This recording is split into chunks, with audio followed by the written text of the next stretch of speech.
तो आज की क्लास में हम डू वाइल लूप के बारे में पढ़ेंगे कि डू वाइल लूप आखिर होता क्या है, क्या बेनिफिट्स हैं, उसके बारे में आज की क्लास में हम जानेंगे।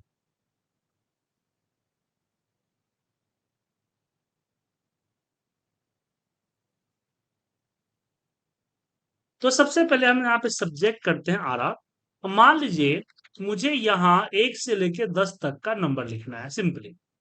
तो आप बोलेंगे सर इसके लिए हम 4 का लूप लगा लें कि 4 i = चले 1 to 10, और यहाँ पे हम नेक्स्ट आई कर दें, और यहाँ हम कर देते हैं सेल्स, और सेल्स में I comma 1 dot values equal to हम कर देते हैं यहाँ पे आई। ठीक है, अब इसको रन करेंगे तो देखिए 110 आ।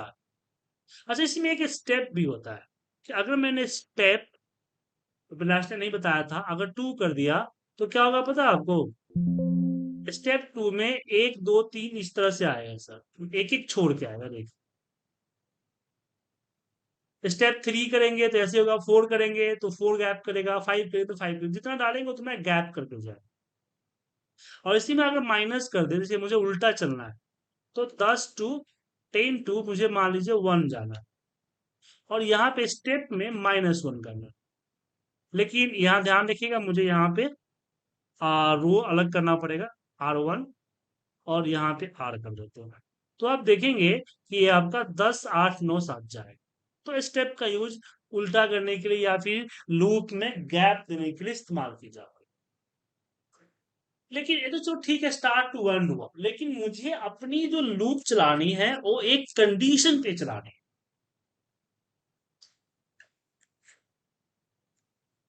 किसमें चलानी है? कंडीशन पे चलानी है। तो कंडीशन क्या है, चलिए कंडीशन बताता हूँ कंडीशन क्या है। तो मैं चाहता हूं कि इसमें जब तक मुझे सेल में नंबर मिलता रहे, बी कॉलम में 100 लिखता जाए। जैसे मैंने यहाँ पे 1 2 3 4 5 6 7 8 9 10 कर दिया, राइट।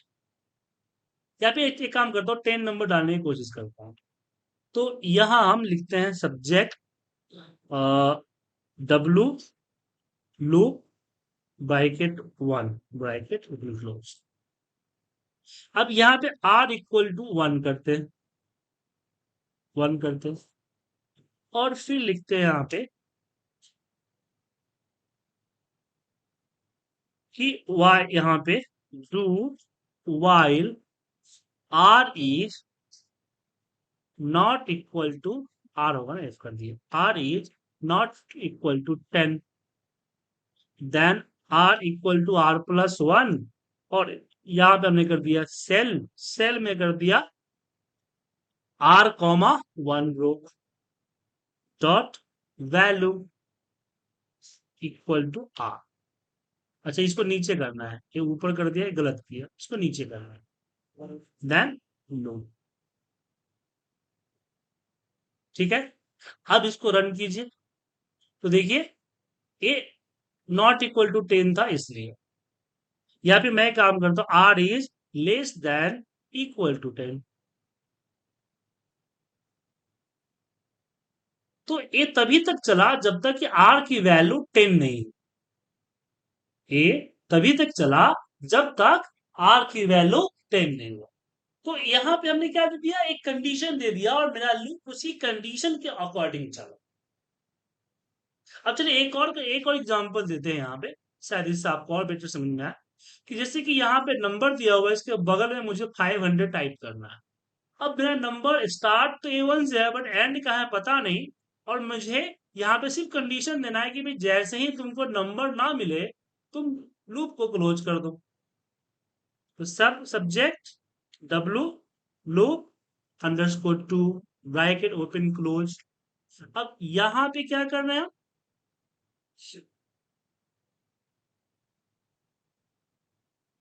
तो R = हमने कर दिया 1, और यहाँ पे दिया टू वाइल, और हमने यहाँ पे लिखा सेल्स, सेल्स में R row and 1 colon dot value not equal to 0।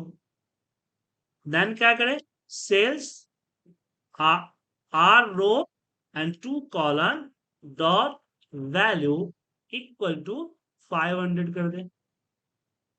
और ये तो आई की तरह लूप में मैंने काउंटर है नहीं, बढ़ता नहीं है, लूप हो रहा है आई की तरह। तो यहाँ पे आपको R equal to R plus one करके यहाँ पे लूप करना होगा। अब इसको रन कीजिए। तो यहीं तक चला। तो हमने कहीं पे एंडिंग पोजीशन दे दिया, बस एक कंडीशन दिया। तो डू वाइल लूप और साथ में एक होता है do until loop. Do while loop और डू अनटिल लूप दोनों एक ही जैसे होते हैं, बस कंडीशन अलग होता है। अगर डू अनटिल लूप लगा रहे हैं तो कंडीशन उल्टा हो, तो नॉट इक्वल टू नहीं, इक्वल टू जीरो हो। ठीक है, दोनों का वर्किंग सेम है, पर सॉरी यहाँ पे कंडीशन जो है अलग अलग हो जाते हैं। ठीक है, तो डू वाइल लूप जो फॉल्स पे वर्क करता है, तो ट्रू पे वर्क करता है। क्लियर है? तो वाइल लूप समझ में आ गया, do while loop and do until loop. किसी को डाउट इसमें?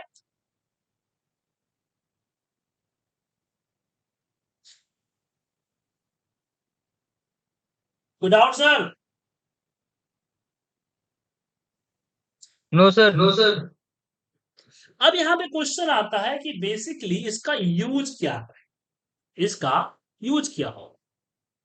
चलिए बताते हैं आपको इसका यूज। जैसे कि हम दो तीन यूज बताएंगे इसका, एक प्रोजेक्ट के साथ भी बताएंगे।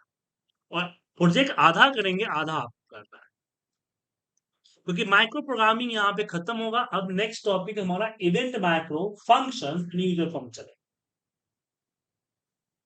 तो चार इसके पार्ट है वीबीए का, तो हमने फर्स्ट पार्ट को कर लिया कंप्लीट। सेकेंड पार्ट आपका जो है ये है इवेंट माइक्रो है। थर्ड पार्ट आपका फंक्शन है। और फोर्थ पार्ट आपका यूजर फॉर्म है। तो थर्ड पार्ट और सेकेंड पार्ट और थर्ड पार्ट ज्यादा टाइम नहीं लगेगा, बट हाँ फोर्थ पार्ट में टाइम लगेगा। अब यहां हमें देना है input box A equal to input box. यहां पे हमने लिखा कि एंटर नेम। ठीक है, अब यहां जैसे ही मैंने ओके किया तो नेम डाले। अब बंदा नेम डाले या ना डाले या ओके कर दे, कोई फर्क नहीं पड़ने वाला। अब मुझे क्या करना है कि जब तक आप इसमें नाम नहीं डालें तब तक हम ये हटाएंगे ही नहीं। आपको नाम तो डालना ही। तो कितना बार ओके कैंसिल करेगा क्या पता। तो यहाँ पे तो फोर लूप चलना नहीं है, क्योंकि हमें टाइम ऑफ लूप पता नहीं है कि इनपुट बॉक्स को कितना बार मुझे प्रेजेंट करना है। इसके बारे में तो कोई आइडिया नहीं है। ना आइडिया होने का रीजन क्या है? सिंपल सा रीजन है।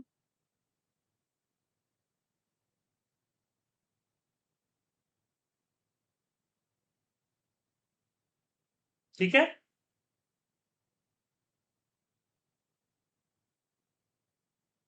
तो इसमें हम लगाएंगे लूप, क्योंकि हमारे पास कंडीशंस। तो कंडीशंस में हमने सिंपल सा लगाया कि do while A is not equal to blank, और यहां पे कर दिया लूप। अब इसको रन करते हैं। सो यहाँ पे अनटिल लगेगा, या कंडीशन चेंज करना होगा, देख। ठीक है, अब जब तक मैं इसमें कुछ नहीं डालूंगा तब तक ये गायब ही नहीं होगा, ये बार बार अपीयर होते रहेंगे। लेकिन जैसे ही मैं यहाँ पे मान लीजिए कि पूजा डाल के ओके कर दिया, तो जाहिर सी बात है वो हट गया। तो जहां पे मुझे पता ना हो कि मेरी कोड को कितना बार रिपीट करना है, वहां पे हम यूज करते हैं यू अनटिल लूप। ठीक है, समझे? कोई दिक्कत गौरी जी, जितेंद्र जी या रविंदर जी? नहीं सर। नहीं सर। No sir. अब नो चलिए, सर। अब चलिए एक कंडीशन देखते हैं कि मेरे पास एक डेटा है। ठीक है, अब इस डेटा के अंदर कई सारे फाइल हैं। डी ड्राइव के अंदर एक डेटा नाम का फोल्डर है। ठीक है, अब इसके अंदर कई सारे फाइल्स हैं। मुझे सारे फाइलों का लिस्ट चाहिए। अब फाइल एक भी हो सकता है और 1000 भी हो सकता है। तो क्या करें इसके लिए? एक सेकंड। तो इसके लिए हम लूप लगाएंगे। तो सब्जेक्ट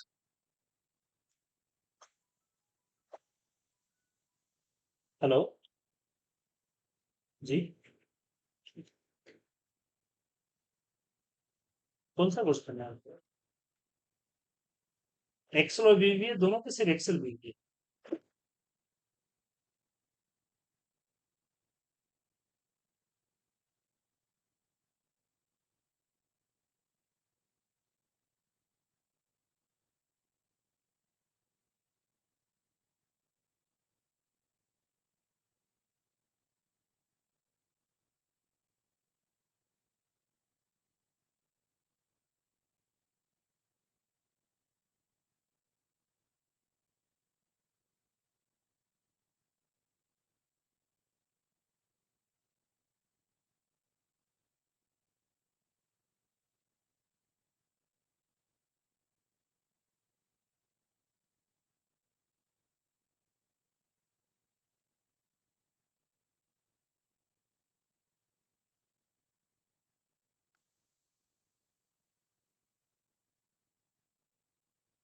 तो यहाँ पे सबसे पहले एक वेरिएबल लेते हैं, dim F as a string.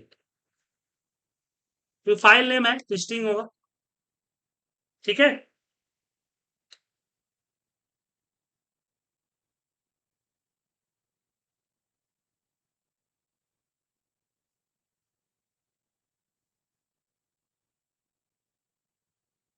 और यहाँ पे लिखेंगे हम एफ इक्वल टू, एक फॉर्मूला होता है D I R, F equal D I are, directory formula. और इसके अंदर हम अपना जो पाथ कॉपी किए थे वो डाल देते हैं। और इसमें स्टार डॉट स्टार कर दिए और यहाँ पे हमने कर दिया वीवी नॉट। स्टार डॉट स्टार मतलब सभी फाइल, या कोई पर्टिकुलर फाइल तो इनिशियल यहाँ पे अमाउंट दे सकते हैं, जो सर्च की में होता है ना, लाइक कमांड में वो दे सकते हैं,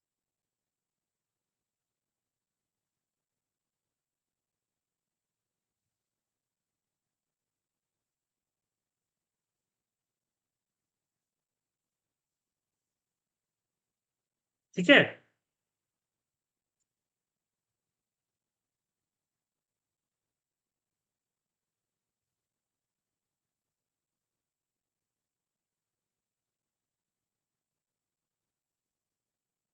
जितने भी फाइल हुए F1 पे आ, अब F1 क्या है, एक स्ट्रिंग है। अब फाइल तो आ गए, लेकिन फाइल को एक ही फाइल ले पाएगा ना, एक से ज्यादा तो ले नहीं पाएगा। क्या, एक से ज्यादा तो फाइल ले नहीं पाएगा। तो क्या करें इसके लिए?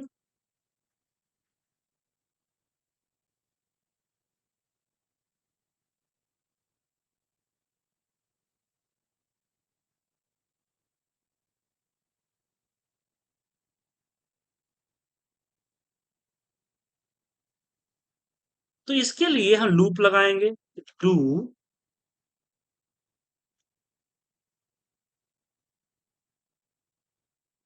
while f is not equal to blank. फिर यहां करते हैं रेंज ए 65,000, या फिर आप ये काम कर सकते हैं, आर कर सकते हैं, R equal to R plus one, and cells यहाँ पे R comma one dot value equal to F. And फिर यहाँ पे हम करेंगे F equal to B I R, bracket open close and लो। तो इस कोड से क्या होगा, अब इसमें बताइए, समझिए क्या है कि F1 के ऊपर सारे के सारे फाइल लोड हो गए, लेकिन वन टाइम एक फाइल देगा। फाइल नेक्स्ट फाइल देने के लिए वो इस कोड का यूज करेगा। तो मेरा ए फाइल से डेटा मेरे सीट पे चला जाएगा, यहाँ पे चला जाएगा। फिर दूसरी फाइल के लिए हमने इसका यूज किया, F N D I R. अब F N D I R, F equal to D I R bracket open close, कितना बार रन करना, जितना फाइल है। अब कितना फाइल है मुझे पता नहीं। जैसे ही सारे फाइल खत्म हो जाएंगे, डी आई आर इसके ऊपर ब्लैंक स्टोर करेगा। और जैसे ही यहाँ पे नॉट इक्वल टू ब्लैंक है तब तक चलेगा, ब्लैंक होते ही मेरा लो रुक जाएगा। बिल्कुल इसकी देखिए आप, ठीक है। तो एक फोल्डर से सारे फाइलों का लिस्ट हमने यहाँ पे लिया है। अब क्वेश्चन है कि उसके अंदर जितने भी फाइल्स है, सबका मुझे डेटा चाहिए। क्या चाहिए? डेटा चाहिए। तो ये बाकी कोड तो ये हटा देता हूं इसको, हाँ हट जाएगा, बाकी कोड सेम रहेगा। हमें क्या करना है, हमें सबसे पहले जो फाइल है उसको लेना है, तो यहाँ पे हम करते हैं कि dim w as a workbook, और यहाँ पे हम करते हैं set w equal to active workbook. ये जरूरी है क्योंकि फिर वापस आना होगा ना वर्क बुक पे। तो यहाँ पे करते हैं हम वर्क बुक्स डॉट ओपन। अब कहां से ओपन करना है, तो पास तो ए रहा, लेकिन फाइल का नेम एफ के ऊपर है, तो इसके साथ कॉन्केट कर देते हैं हम एफ को, तो फाइल ओपन करेगा। इसके पहले शीट पे जाना है, क्योंकि मैं जानता हूं कि सबके पहले शीट पे ही डेटा है, तो शीट्स डॉट सेलेक्ट, उसके बाद यहां range A1 dot current region dot copy कर लेना है। उसके बाद फिर वापस W के डेटा सीट पे आना है, W के क्या आना है, डेटा सीट पे। तो यहां पे हमने कर दिया W डॉट एक्टिवेट और शीट्स, कहां पे, तो डेटा शीट पे डॉट सेलेक्ट, और एक के नीचे पेस्ट करना है, तो वो तो पता ही है कैसे क्या करेंगे, A 65,000 डॉट एंड एक्सलेस आप dot offset 1,0 dot paste special, simple से।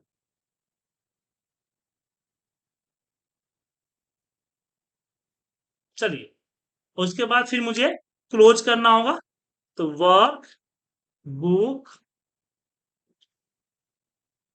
बुक्स किसको क्लोज करना है, तो एफ को क्लोज करना है, डॉट क्लोज।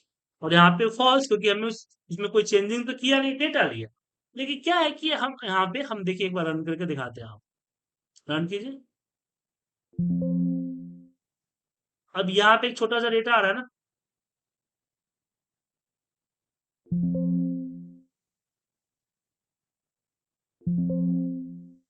तो ये बार बार ये क्लिप बोर्ड का एरर आ रहा है।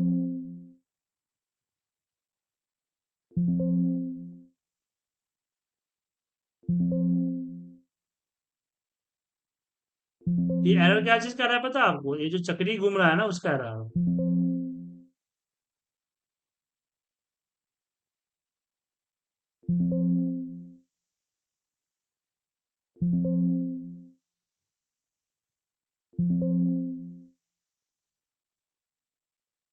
तो हमें क्या करना था कि फाइल को क्लोज करने से पहले application dot cut copy mode equal to false करना था, क्योंकि जब डेटा हम कॉपी किए, जैसे मान लीजिए कि डेटा कॉपी किए हुए हैं, इस फाइल को क्लोज करते हैं तो ये बार बार पहुंचता है। दूसरा, हर डेटा के साथ हेडिंग आ रहा है, मुझे हेडिंग नहीं चाहिए। तो जाहिर सी बात है, जब भी हम डेटा, जैसे मान लीजिए इसको कॉपी किए, यहाँ पे मान लीजिए इसको इसको सिलेक्ट करके कॉपी कॉपी करके, और मान लीजिए यहीं पे मैं पेस्ट किया, तो हेडिंग ही मेरा एक्टिव है ना, क्या सर। तो मैं क्या करूंगा, देखिए कोड के अंदर एक सिंपल सा चेंजिंग करेंगे, यहाँ पे लिखूंगा मैं फाइल क्लोज करने से पहले कि यहाँ पे active cell dot entire row dot delete, ठीक है। अब इसको रन कीजिए। अब पॉपअप नहीं पूछ रहा है ना सर।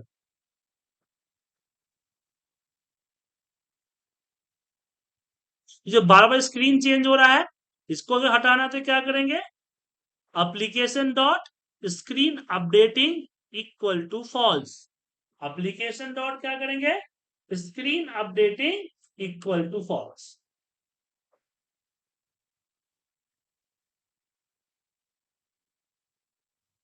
ठीक है सर। तो ये प्रोग्राम किसको समझ में नहीं आया,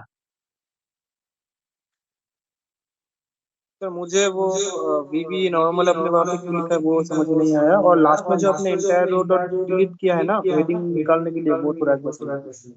देखिए dir फॉर्मूला का काम क्या है कि फाइल फोल्डर के अंदर जो फाइल आपने नाम डाला है वो फाइल अगर है तो उस फाइल का नाम वो रिटर्न करे।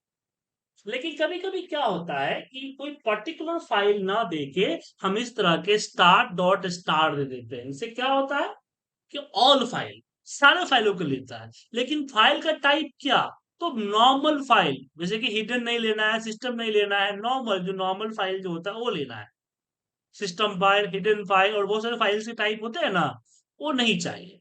तो जो टाइप चाहिए वो यहाँ पे आप सिलेक्ट कर सकते हैं। Lines file, archive file, directly file, hidden file, normal file, read only file, system file, दिख रहा है आपको सब। तो इसमें नॉर्मल जो हम फाइल यूज करते हैं वो नॉर्मल फाइल कहलाता है, इसलिए नॉर्मल है। अब यहाँ एक्टिव सेल जो एंटायर रो डिलीट इसलिए किया क्योंकि हम जो डेटा कॉपी कर रहे हैं, यहाँ से कॉपी किए है ना, ये कॉपी कर रहे हैं। यहाँ पे कहीं भी ऐसा मैटर दिया है मैंने कि भाई हेडिंग को कॉपी नहीं करना है, हम यहाँ से सब कुछ कॉपी करवा रहे हैं, तो यहाँ सब कुछ पेस्ट होगा। लेकिन जब पेस्ट होता है तो दिक्कत क्या होता है कि जो हेडिंग है वो भी चला आता है। लेकिन जैसे मैंने गौर किया कि जैसे ये डेटा लिया, कॉपी किया और किसी भी सीट पे अगर मान लीजिए इसको हम पेस्ट करते हैं तो मेरा हेडिंग जो है वो एक्टिव है, एक्टिव सेल होता है। एक्टिव सेल कौन सा है, A14 है। A14 पे क्या है, इधर हेडिंग है।